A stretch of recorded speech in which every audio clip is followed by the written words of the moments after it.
Marami sa atin ay may mga alagang aso na kung saan ang mga ito ay tinagurian bilang man's best friend. Ngunit alam mo ba na may halos 190 na iba't ibang lahi ng aso sa iba't ibang parte ng mundo? Heto ang ilan sa di pangkaraniwang lahi ng aso na marahil ay ngayon mo palang masasaksihan.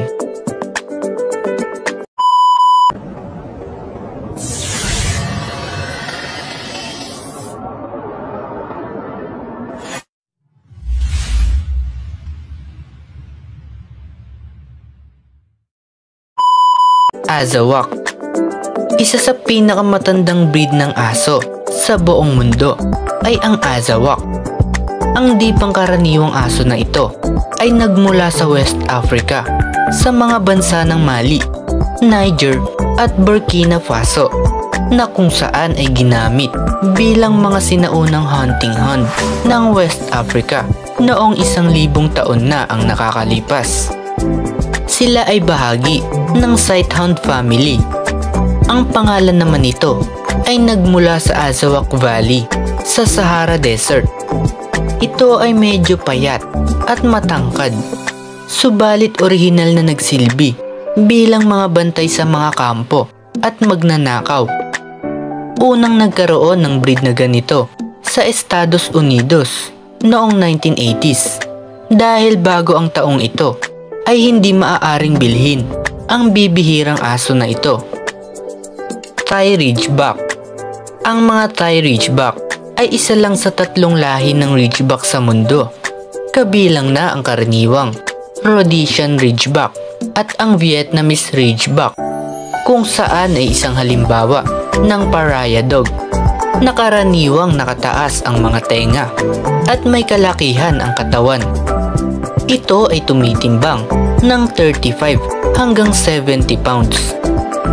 Ang mga aso na ito ay matalino, tapat sa kanilang amo at mahusay na tagabantay na nangangailangan ng maagang pakikipagsalamuha habang ito ay tuta pa lang. Nangangailangan rin sila ng sapat na ehersisyo araw-araw. May ilan-ilang bilang ng ganitong breed sa Amerika na hindi bababa sa 300. Peruvian Inca Orchid. Ang Peruvian Inca Orchid na kilala din sa tawag na hairless dog o naked dog ay ang pambansang aso ng Peru. Halos mayroon lang bilang na 1,000 ang nairehistrong Peruvian Inca Orchid sa mundo. Kadalasan ang ganitong uri ng breed ay makikitaan lang ng balahibo sa parte ng kanilang ulo na nakaistilong mohawks, kung kaya naman ay hindi tulad ng ibang aso. Sila ay hindi mo makikitaan ng napakaraming garapata. Madali lang din silang paliguan. Subalit, dahil sa kanilang kakulangan sa balahibo, ay kinakailangan ng iba yung pag-aalaga upang maiwasan ang pagkatuyot ng kanilang mga balat. Czechoslovakian Wolfdog. Nagmula ang mga Czechoslovakian Wolfdog sa pinagsamang lahi ng isang German Shepherd at Carpathian Wolf. Ang pag-crossbreed sa magkaibang lahi nito ay nagsimula noong 1955 sa isang military kennel. Sila ay ginamit bilang maging border patrol dogs at kalaunan ay ginamit din upang tumulong sa search and rescue operation. Ang mga Czechoslovakian Wolfdog ay hindi inirerekomenda sa mga tao na hindi bihasa sa pag-aalaga ng mga aso. Marahil kung gugustuhin mo ng tuta nito ay medyo masakit nga lang sa bulsa, kung saan ay tinatayang 75,000 pesos hanggang 100,000 pesos ang isang tuta nito. Norwegian Landhound. Ang bibihirang aso na ito na tinatawag din Puffin Dog ay kadalasan makikita sa isla ng Værøy sa bansang Norway. Sila ay orihinal na ginamit upang tumulong sa pangangaso ng mga puffin, isang uri ng ibon na naninirahan din sa isla at kadalasan na kinakain ng mga residente sa lugar. Para sa mahabang panahon ng taglamig, ang natatanging tampok ng aso na ito ay ang kanilang nakakamanghang flexibility, kung kaya't napakadali lang sa kanilang bumaluktot upang umikot sa makikipot na daan para mas mapadali ang kanilang pangangaso. Ang mga ito ay muntik nang maubos dahil sa mga modernong pamamaraan ng pangangaso. Ngunit dahil sa pagmonitor ng kanilang lahi, ay nagawa ulit silang paramihin. Quaker-Hunji. Ang mga Quaker-Hunji ay orihinal na naging kapaki-pakinabang na aso dahil sila ay tumutulong upang tipunin at ikulong ang mga alagang pato. Ang itsura nito ay pinaghalong kulay pula, kahel, puti at itim. Ito ay tumitimbang ng halos 50 kilograms. Base sa kasaysayan ng lahi nito, sila ay nagmula sa bansang Netherlands noon pang 16th century.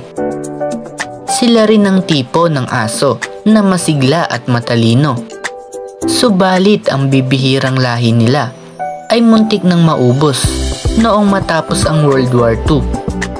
Mabuti na lang ay may mga nagligtas sa lahi nila at napadami pa ang mga ito. Lagotto romagnolo. Ang Lagotto romagnolo ay isang Italian breed na aso na kadalasan ginagamit sa paghahanap ng mga truffles, isang uri ng fungi na makikita lang sa ilalim ng lupa. Sobrang mailap ng mga truffles, kung kaya't isa ito sa pinakamahal na pagkain sa mundo na hinahango bago ang taglamig. Subalit sa tulong ng breed na aso na ito ay mas napapadali ang paghahanap ng mga truffles dahil sila lang ang mga breed ng aso na dalubhasa sa paghahanap ng mga truffles, kung kaya't sila'y kapaki-pakinabang. Ang itsura nito ay medyo maliit hanggang katamtamang laki at may kulot na balahibo na maihahalin tulad natin sa mga stuffed toys. Moody. Ang mga Moody ay isang di pangkaraniwang breed ng aso na mula sa Hungary.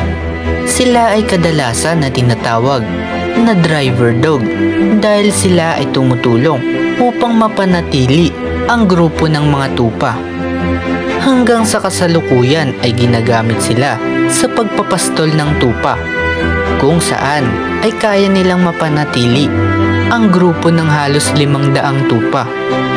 Ang mga Moody ay malapit na kamag-anak ng mga breed ng Puli at ng Pumi at unang nadiskubre noong 1936. Subalit nang magkaroon ng ikalawang digmaang pandaigdig ay kamontik nang maubos ang kanilang lahi. Sa pangkalahatan ay itinuturing na isang palakaibigan at mapaglarong aso ang mga Moody. Cane Corso. Ang napakaangas at pambihirang aso na ito ay isang Italian breed ng mga Mastiff. Ito ay orihinal na ginamit bilang pansariling proteksyon, tagabantay at bilang maging isang police dog. Ang mga Cane Corso ay malapit na kamag-anak ng mga Neapolitan Mastiff, kung kaya't malalaki at maskulado ang hubog ng mga ito. Ang mga ganitong aso ay mahalagang magkaroon ng maagang pagsasanay at pakikisalamuha habang sila ay tuta pa lang dahil sila ay agresibo. Umaabot naman ng presyo ng mga tutang Cane Corso sa halagang 100,000 pesos. Bedlington Terrier. Mahahalin tulad ang itsura ng breed ng Bedlington Terrier sa isang tupa, kung kaya tinatawag din itong Rothbury's Lamb. Ang maliit na breed ng aso na ito ay nagmula sa England. Sa kasalukuyan, ang mga ganitong aso ay ginagamit sa mga karera ng aso at sa iba't ibang laro para sa mga aso.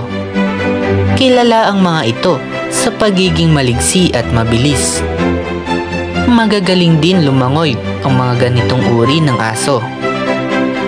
Tumitimbang ang Bedlington Terrier ng 8 hanggang 10 kilo na kadalasan ay may kulay puti at kulay abo.